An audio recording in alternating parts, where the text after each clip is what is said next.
शरणागतपापपर्वतं गणयित्वा न तदीय सद्गुणम् अणुमप्यतुलं हि मन्यते सहजानंदगुरुं भजे सदा। आराध्य इष्टदेव भगवान स्वामिनारायण। આજે ગુરુ પૂર્ણિમાનો પાવન દિવસ એટલે વ્યાસ પૂજાનો દિવસ છે, ગુરુ પૂજનનો દિવસ છે. ભગવાન સ્વામિનારાયણે બહુ એવી દિવ્ય વિશુદ્ધ પરંપરાનું સ્થાપન પુરાય સંપ્રદાયના ધર્મ રક્ષણના હેતુને માટે આપણા સૌ કોઈના ગુરુપદે આ આચાર્ય મહારાજની સ્થાપના કરી. આજે યોગાનુયોગ આચાર્ય સ્થાપનની દ્વિશતાબ્દી વર્ષ ચાલી રહ્યું છે. મહારાજે આપણી સૌ કોઈના સુખાકારી માટે શિક્ષાપત્રી લેખન કર્યું, એમની પણ દ્વિશતાબ્દી ચાલી રહી છે. તો બંને દ્વિશતાબ્દી મહોત્સવ નિમિત્તે આજે વડતાલ ખાતે પૂજ્ય આચાર્ય મહારાજ શ્રી રાકેશ પ્રસાદજી મહારાજના અધ્યક્ષ સ્થાને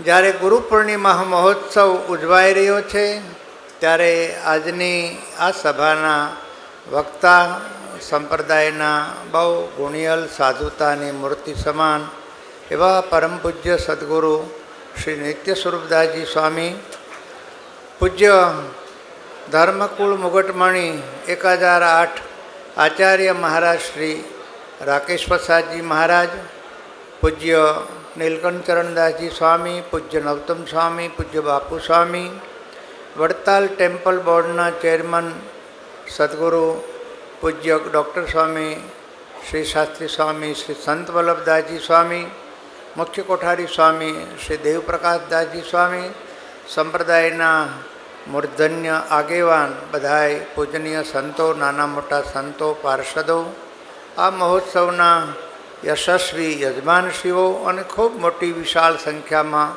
ઉપસ્થિત સર્વે ભક્તજનોને મારા હેતપૂર્વક જય સ્વામિનારાયણ.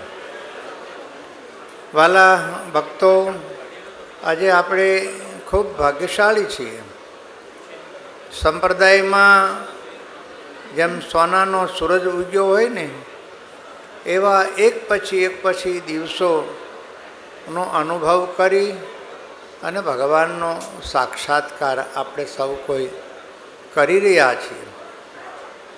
અને એમાંય વિશ્વનું ધર્મ જગતમાં શિરમોડ સ્થાન કોઈ હોય તો વડતાલ ધામ છે. અમારે પૂજ્ય બાપુ સ્વામી કહે છે કે વડતાલ તો સંપ્રદાયની રાજધાની છે.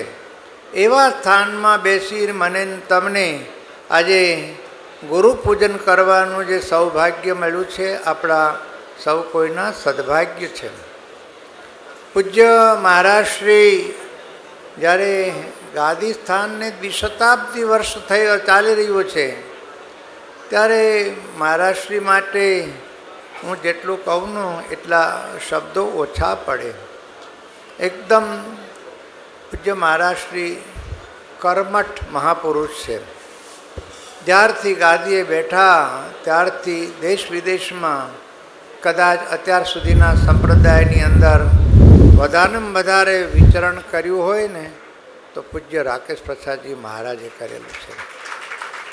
એવા આચાર્ય મહારાજ મૃદુ છે, બહુ માયાળુ છે. નાનામાં નાનો હરિભક્ત હોય, નાનામાં નાનો સાધુ હોય કે નાનામાં નાનો પાર્ષદ હોય, એમને બહુ પ્રેમથી ભાવથી એટલે આવો સ્નેહ આપનારું વ્યક્તિત્વ, છતાંય જ્યારે પણ સમય આવે ત્યારે સાચી વાત કહેતા પણ પોતે ક્યારે પણ અચકાતા નથી. આપણા હિતની વાત આપણે માટે કરતા હોય છે. એવા આચાર્ય મહારાજ શ્રી. અને જેમ ભગવાન સ્વામિનારાયણના વખતમાં ભગવાન આવ્યા અને એની સાથે અનંત મુક્તો સદગુરુ ગોપાળાનંદ સ્વામી, ગુણાત્તાનંદ સ્વામી, નિત્યાનંદ સ્વામી, મુક્તાનંદ સ્વામી, એવા એ મોહામુક્તોને લઈને આવ્યા આ સંપ્રદાયમાં. આ જગતમાં અનેક પ્રકારના દૂષણો હતો એને દૂર કરી અને આવા દિવ્ય સંપ્રદાયની સ્થાપના કરી. એવી જ પ્રવૃત્તિ અત્યારના આ વિદ્યમાન સંતો દેશ હોય કે વિદેશ હોય ભગવાનનો સાચો માર્ગ અને સંપ્રદાયની સાચી પરંપરા, મૂળ સંપ્રદાયની પરંપરાનું જ્ઞાન કરાવનારા હોય ને તો આ સદગુરુ સંતો છે. એ આપણા બહુ મોટા સદભાગ્ય છે. વિશેષ વાતો નહીં કરતા આજના પાવનકારી દિવસે મારી વાણીરૂપી પુષ્પ હરિકૃષ્ણ મહારાજ, પૂજ્ય આચાર્ય મહારાજ અને સર્વે પૂજ્ય સંતોના શ્રી ચરણોમાં અર્પણ કરી વિરમું છું. અસ્તુ. જય સ્વામી.